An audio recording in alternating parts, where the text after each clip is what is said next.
रणधीर कपूर और बबीता कपूर की बेटी करिश्मा कपूर ने 91 में सिर्फ 17 साल की उम्र में अपना बॉलीवुड डेब्यू किया था और अपने डेब्यू के ऑलमोस्ट 5 साल के अंदर करिश्मा बॉलीवुड की हाईएस्ट पेड एक्ट्रेस बन चुकी थी। उन्हें एक नेशनल अवार्ड भी मिल रखा था अपने करियर में और 90s की कोई भी हिट मूवी उठा के देख लो उसमें करिश्मा कपूर मेजॉरिटी में दिखेगी। 96 में उनकी 10 मूवीज रिलीज हुई थी और उनकी फैन फॉलोइंग नेक्स्ट लेवल पे थी। लेकिन इसी बीच जब उनकी इनफेमसली अभिषेक बच्चन के साथ सगाई टूटी तो 2003 में उन्होंने मल्टीनेशनल इंडस्ट्रियलिस्ट संजय कपूर से शादी कर ली अपने सगाई टूटने के कुछ ही महीने के बाद और इस शादी से उन्हें 2 बच्चे भी हुए और करिश्मा 2003 के बाद इंडस्ट्री से गायब ही हो गई। सवाल थे कि उन्होंने काम को क्यों छोड़ दिया और फिर उन्होंने दुनिया को शॉक किया जब 2014 में उन्होंने अपने हस्बैंड संजय कपूर के अगेंस्ट डिवोर्स फाइल किया। ये डिवोर्स कंसेंट में होने वाला था लेकिन बात इतनी बढ़ गई कि करिश्मा ने एक क्रिमिनल केस भी फाइल किया अपने हस्बैंड के अगेंस्ट और उन्होंने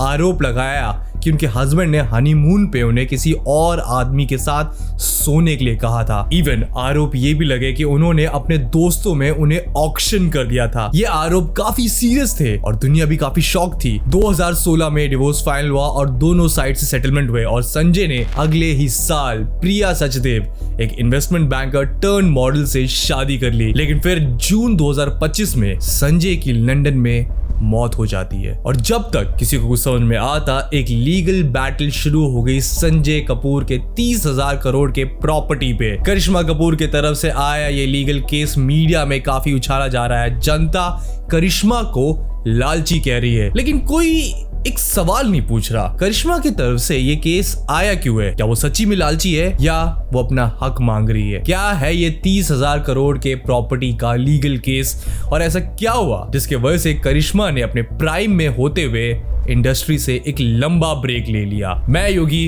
बताऊंगा आपको about the 30,000 crore property case. तो वीडियो शुरू होने से पहले YBB फिल्मी को सब्सक्राइब जरूर कर लेना। हम आपके लिए ऐसे वीडियोस लाते रहेंगे।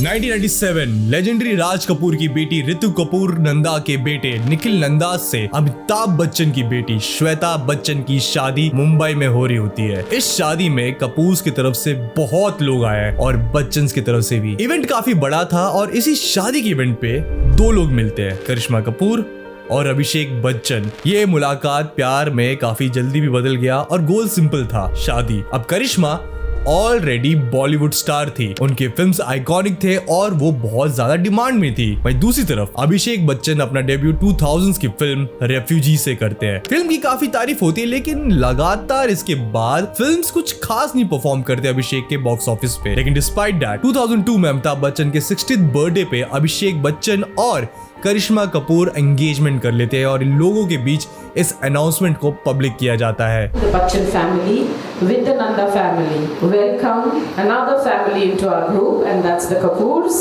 to be my daughter-in-law Karishma Kapoor. That's Abhishek's gift to his parents on his father's 60th birthday. लोग एक्साइटेड थे कि बच्चन परिवार और कपूर परिवार जुड़ने वाला है। हालांकि श्वेता बच्चन की भी शादी कपूर ब्लड लाइन के घर में ही हुई थी। अब जहां एक तरफ जनता काफी खुश थी, बिहाइंड द सीन्स चीजें काफी खराब चल रही थी। 1987 में बबीता जी अपने हस्बैंड रणधीर कपूर से सेपरेट हो गई। रीजन कहे गए कि रणधीर जी को ड्रिंकिंग प्रॉब्लम्स थे और फाइनेंशियल इश्यूज बहुत हो रहे थे। बबीता जी ने शादी के बाद काम भी छोड़ दिया था क्योंकि कपूर खानदान में कहते हैं कि उस वक्त औरतें काम नहीं करती थी और उन्होंने इस सेपरेशन के बाद अपनी दोनों बेटी करिश्मा और करीना दोनों को इंडस्ट्री में काफी पुश भी दिया और काफी सपोर्ट किया। कहते हैं कि बबीता जी करिश्मा के इस एंगेजमेंट से खुश नहीं थी। उस वक्त अमिताभ बच्चन की कंपनी ABCL काफी खतरनाक लॉस से गुजर रही थी। बच्चन जी पे 90 करोड़ का कर्ज था और हालात इतने बुरे थे कि कर्जदार दरवाजे पे आ गए थे और धमकी दे रहे थे कि बच्चन साहब की सारी प्रॉपर्टी पे वो कब्जा कर लेंगे। बबीता जी को भी ये बात पता थी और उनका कंसर्न था कि करिश्मा जो ऑलरेडी बहुत बड़ी सुपरस्टार है ऐसे घर में जाएगी जहाँ पे अभिषेक है जिनका करियर अभी जस्ट शुरू हुआ है और कुछ भी सर्टेन नहीं है और उनके फादर इन लॉ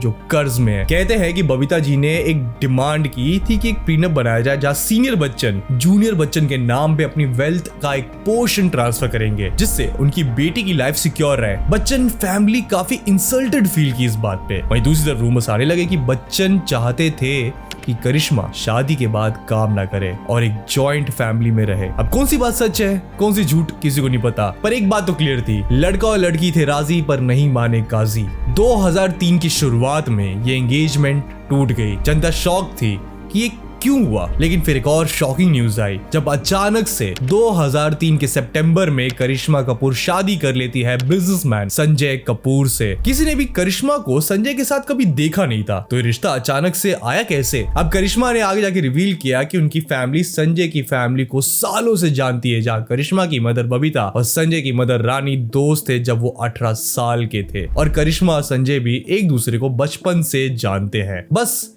दोनों के रास्ते अलग थे एंड वेल दोनों अचानक से मिले। करिश्मा ने यह भी कहा कि उनके पेरेंट्स चाहते थे कि वो सेटल कर जाए लाइफ में, और ये शादी लव अरेंज इनटू मैरिज थी। अब कुछ का मानना है कि बबीता जी को एक इंडस्ट्रियलिस्ट काफी सही लगे शादी के लिए। अब जो भी हो, 2003 में एक एंगेजमेंट टूटने के बाद ही ये शादी तुरंत हो गई। कहते हैं बॉलीवुड के बड़े बड़े लोग एक शादी में आए नहीं बच्चन की वजह से, जहां वो अपना रिश्ता बच्चन से खराब नहीं करना चाहते थे। अब एक और इंसान थे जो शादी से खुश नहीं थे, करिश्मा के फादर रणधीर कपूर, जिनका कहना था कि उनकी फैमिली को किसी के पैसे की जरूरत नहीं है, उन सबके पास इतना टैलेंट है कि वो लाइफ टाइम कमा सकते हैं, और संजय एक थर्ड क्लास आदमी है। रणधीर जी का ये डिसअप्रूवल शायद इसलिए भी आया क्योंकि संजय ऑलरेडी डिवोर्स थे। कहते हैं कि संजय दिल्ली के पार्टी सर्किट में भी काफी फेमस थे और रणधीर को वो प्ले बॉय लगते थे। अब 2005 में करिश्मा अचानक से दिल्ली हाई कोर्ट पहुंची। उन्होंने आरोप लगाया कि संजय ने उन्हें अबैंडन कर दिया है, ना वो उनकी डिलीवरी के वक्त थे ना प्रेगनेंसी के अराउंड। उन्होंने कहा कि उन्हें कोई फाइनेंशियल सपोर्ट नहीं किया गया, जिसका रिस्पॉन्स में संजय ने पिटीशन डाला करिश्मा को उनकी बेटी को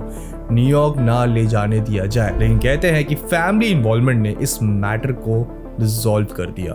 करिश्मा ने 2004 के बाद इंडस्ट्री से ब्रेक ले लिया। उनका कहना था कि वो बहुत काम कर चुकी है and she wanted to focus on her family, लेकिन रीजन कहा जाता है कि कुछ और है। कहते हैं कि संजय की फैमिली को पसंद नहीं था उनका काम करना, वो भी बॉलीवुड जैसी इंडस्ट्री में। अब 2010 में करिश्मा के बेटे पैदा होते हैं और 2011 में करिश्मा और संजय साथ में दिखते हैं करीना कपूर और सैफ अली खान की शादी में, लेकिन फिर खबर आई कि दोनों सेपरेट हो चुके हैं 2012 में। 2014 के मई में बांद्रा हाई कोर्ट में संजय ने अपने बच्चों की कस्टडी के लिए पिटीशन फाइल किया। आरोप लगाया कि करिश्मा ऑलरेडी किसी के साथ रोमांटिकली इन्वॉल्व है, व्हिच वाज शॉकिंग। लेकिन फिर जून 2014 में दोनों ने म्यूचुअल कंसेंट डिवोर्स की पिटीशन फाइल की, जिससे ये डिवोर्स प्रोसेस बहुत जल्दी हो जाता, लेकिन चीजें जितनी आसान दिखती है वैसा होता नहीं। दिसंबर 2014 में दोनों पार्टीज एग्रीमेंट भी नहीं आ पा रही थी कि बच्चे किसके पास रहेंगे।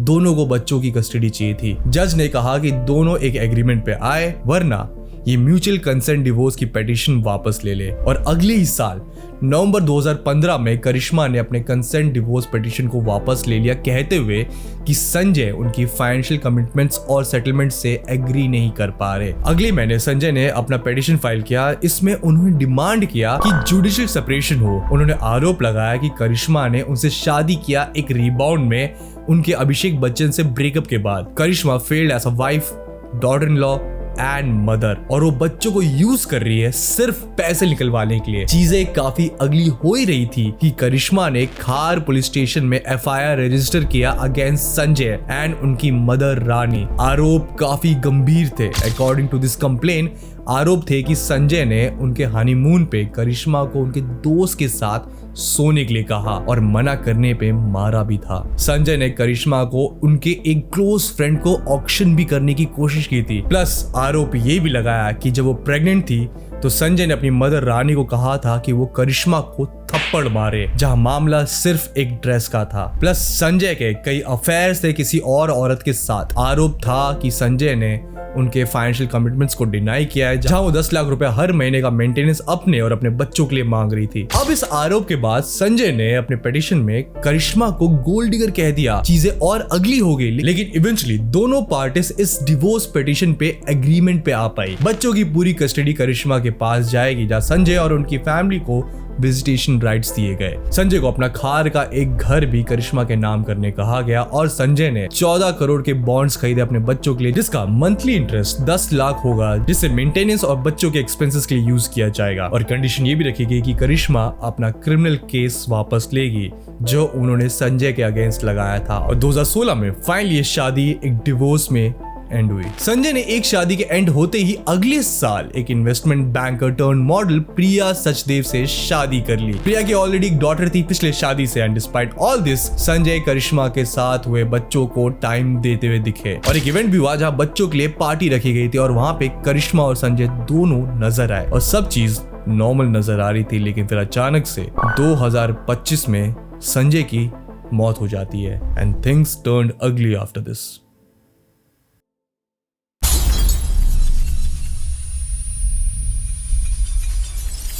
संजय कपूर सोना कॉमस्टार के सीईओ बनते हैं। ये कंपनी उनकी फैमिली की कंपनी है जिसे संजय के फादर सुरिंदर कपूर ने शुरू किया था। ये कंपनी ऑटोमोबाइल कंपोनेंट्स जैसे कि gear, Tata Motors, drive system and बहुत सारे कंपोनेंट्स बनाती है और इनके क्लाइंट्स इंडिया, यूरोप, चाइना और यूएस जैसे बड़े बड़े देशों में है। ये कंपनी की वर्थ ऑलमोस्ट 30,000 करोड़ बताई जाती है। जून 2025 में फिर एक शॉकिंग न्यूज आती है। संजय तब लंदन में थे और वो पोलो खेल रहे थे और इसी बीच अचानक से वो एक मधुमक्खी निगल लेते हैं जो उनके अंदर डंक मार देता है, जिसके वजह से उन्हें हार्ट अटैक आ जाता है एंड he died। ये न्यूज काफी शॉकिंग थी। संजय की मदर को इस डेथ में फाउल प्ले नजर आया, लेकिन यूके की अथॉरिटीज ने इस डेथ को नेचुरल कॉज डिक्लेयर किया। संजय चले गए और छोड़ गए पीछे अपनी 30,000 करोड़ की इनहेरिटेंस और इसी इनहेरिटेंस की लड़ाई में करिश्मा कपूर भी आगे जाके इन्वॉल्व होती है। उससे पहले हम आगे बढ़े, अगर आपने YBB फिल्मी को सब्सक्राइब नहीं किया है तो प्लीज सब्सक्राइब जरूर कर लेना। संजय की डेथ के बाद उनकी वाइफ प्रिया ने इमीडिएटली संजय के एस्टेट पे कंट्रोल तुरंत ले लिया। संजय ने Rani Kapoor trust AK RK trust भी बनाया था जो कुछ उनके प्रॉपर्टीज को मैनेज करेगी, जिसकी ओनरशिप भी प्रिया के पास आ गई और करिश्मा कपूर के बच्चों को बताया गया इस ट्रस्ट के बारे में और कहा गया कि संजय ने अपनी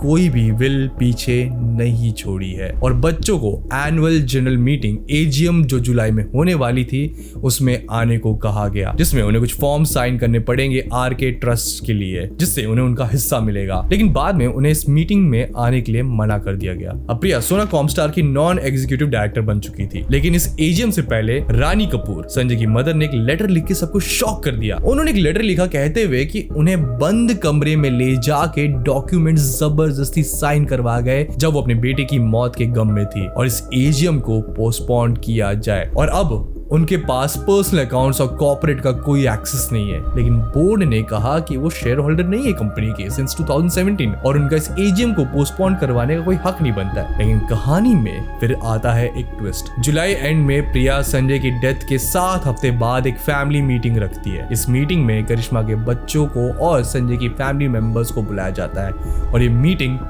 दिल्ली में रखी जाती है और प्रिया अचानक से सबके सामने संजय की विल रखती है, वो विल जिसके एलिजिडली एग्जिस्टेंस को प्रिया ने डिनाई किया था। इस विल में संजय ने अपनी सारी प्रॉपर्टी प्रिया के नाम कर दी थी और अपनी मदर और अपने बच्चों को इस विल में इंक्लूड ही नहीं किया था, व्हिच वाज शॉकिंग क्योंकि संजय कहते हैं कि अपनी फैमिली से काफी क्लोज थे तो वो अपनी मदर को सड़क पे क्यों छोड़ के चल जाएंगे। प्रिया ने इस विल की फुल कॉपी भी प्रोवाइड नहीं की किसी को ताकि कोई इसे इंस्पेक्ट कर पाए और एक फुल NDA साइन करने के बाद ही इस विल की ओरिजिनल कॉपी इंस्पेक्ट करने की परमिशन दी। पर RK ट्रस्ट के थ्रू बच्चों को इनहेरिटेंस तो मिलना ही था ना। एलिजिडली RK ट्रस्ट के थ्रू करिश्मा के बच्चों को ऑलमोस्ट 1900 करोड़ से लेके 2500 करोड़ के एसेट्स ट्रांसफर होने वाले थे, लेकिन एलिगेशंस ये है कि बच्चों का कोई कंट्रोल ही नहीं होगा इस पे और सारा कंट्रोल प्रिया का रहेगा। और सब शॉक थे कि आखिर हो क्या रहा है और यही देखते हुए करिश्मा के बच्चों की तरफ से एक लीगल बैटल शुरू हुआ इनहेरिटेंस का। अब हिंदू सक्सेशन एक्ट कहता है कि किसी के गुजरने के बाद पेरेंट्स का चाहे डिवोर्स हुआ हो या ना हुआ हो और अगर कोई वैलिड विल ना हो तो बच्चों को ऑटोमेटिकली अपने पेरेंट्स की प्रॉपर्टी में शेयर मिलता है और करिश्मा के बच्चों की तरफ से प्रिया के बेटे रानी कपूर के अगेंस्ट एक केस फाइल हुआ। एलिगेशंस लगे कि 7 हफ्ते तक इस विल को छुपाया क्यों गया और ये विल फेक है और फैब्रिकेटेड है और कुछ ऐसे लोगों ने इस विल को बनाया है जिनका संजय कपूर के साथ कोई कनेक्शन ही नहीं था और संजय के बैंक अकाउंट को खाली कर दिया गया है। एलिगेशंस लगे कि कंपनी के 500 करोड़ के शेयर किसी सिंगापुर बेस्ड एंटिटी को बेच दिए गए हैं और इस एंटिटी के बारे में किसी को नहीं पता, जो बहुत ज्यादा सस्पिशंस रेज करता है। अब हिंदू सक्सेशन लॉ के अकॉर्डिंग संजय के बच्चे उनके प्रॉपर्टी पे हक जता सकते हैं और उन्हें 1/5 बेसिकली 20% ईच शेयर मिलना चाहिए। प्रिया के लॉयर ने कहा कि बच्चों को तो ऑलरेडी 1900 करोड़ मिल चुके हैं तो उन्हें और कितना चाहिए, लेकिन कोर्ट ने भी इस विल को क्वेश्चन किया। जस्टिस ज्योति सिंह ने विल के ऑथेंटिसिटी पे डाउट किया और प्रिया को कहा कि वो सारे एसेट्स डिस्क्लोज करे। लेकिन सवाल उठता है कि ये विल इतना प्रॉब्लमेटिक क्यों है। आरोप लगे हैं कि ये विल फेक है और इसे मैन्युफैक्चर किया गया है प्रिया के हाथों with the help of a man name Nitin Sharma, जिनका कहते हैं कि कोई डायरेक्ट कनेक्शन नहीं था संजय के साथ। ये विल ड्राफ्ट और ऑल्टर किया गया मार्च 17, 2025 में। लेकिन करिश्मा के बच्चों के लॉयर ने कहा कि उस वक्त संजय गोवा में थे अपने बेटे के साथ। माइंड यू, ये करिश्मा और संजय के बेटे हैं और संजय वापस 18 को आ गए जब उनकी मदर की तबीयत खराब हो गई। अब इस विल के मेटा डेटा को एनालाइज किया गया तो बताया गया कि इस विल को बनाया गया था 10 फेब को, मार्च 17 को ये मॉडिफाई हुआ और मार्च 24 को ही इसे पीडीएफ में कन्वर्ट किया गया और इसे एक प्राइवेट व्हाट्सएप ग्रुप पे शेयर किया गया, जहां पे प्रिया थी,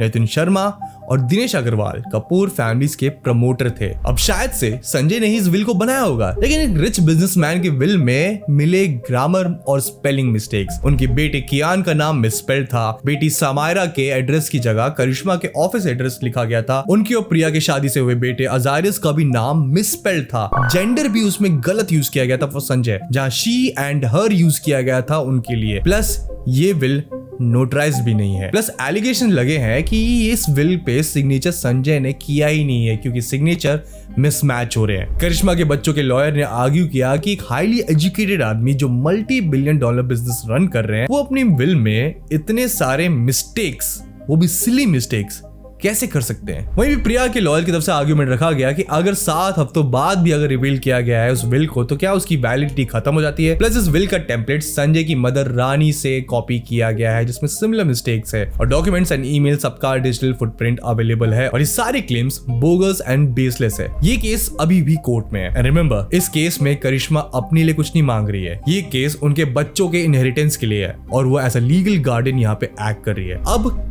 कई सारे सवाल उठते हैं, क्या संजय की मौत सही में नेचुरल कॉज से हुई या इसमें सही में कोई फाउल प्ले है। संजय एक $multi-million कंपनी के मालिक है, तो फिर वो ऐसा विल क्यों लिख के गए जिसमें उनके अपने बच्चों के नाम की स्पेलिंग तक गलत है। संजय एक $multi-million कंपनी के मालिक है तो नितिन शर्मा, जिनके साथ उनकी कोई एलिजिडली फॉर्मल एसोसिएशन नहीं है, तो उन्होंने उनके ही कंप्यूटर पे इस विल को क्यों ड्राफ्ट किया। अगर ये विल लेजिट है, रियल है, इसमें कोई फ्रॉड नहीं है, तो उसे छुपाया क्यों गया। ऐसा क्यों कहा गया कि ऐसा कोई विल ही नहीं है और 7 हफ्ते बाद इस विल को रिवील किया गया। और सबसे मेन सवाल, संजय अपनी सेकंड मैरिज विद करिश्मा से हुए बच्चों के साथ क्लोज थे। आखिरकार वो अपने बेटे के साथ गोवा में वेकेशंस पे थे इसी साल मार्च में और डेफिनेटली वो अपने मदर के साथ क्लोज थे क्योंकि कौन बेटा अपनी माँ के साथ क्लोज नहीं होता। तो फिर संजय ने एक ऐसा विल क्यों लिखा जिसमें उनके बच्चे और उनकी मदर इंक्लूडेड ही नहीं है। ये कई सवाल है जो बहुत सारे सस्पिशियस रेस करते हैं। फिलहाल करिश्मा के बच्चे अपने इनहेरिटेंस के लिए लड़ रहे हैं जो हिंदू सक्सेशन एक्ट उन्हें अलाउ करता है और अगर ये बिल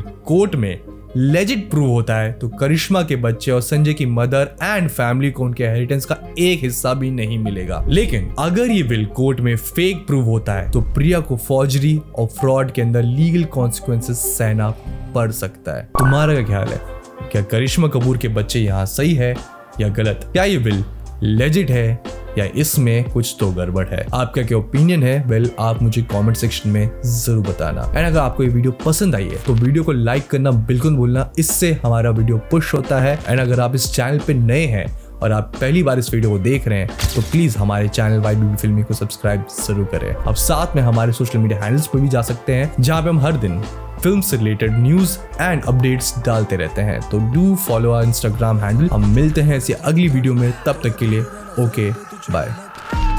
मेरे सामने से हट हट, मेरे सामने ना कर ज्यादा बड़ बगेगा ज्यादा तो चाटे पड़े थड़ थड़, थोड़ा दूर रहना सर पे तू चढ़ मत।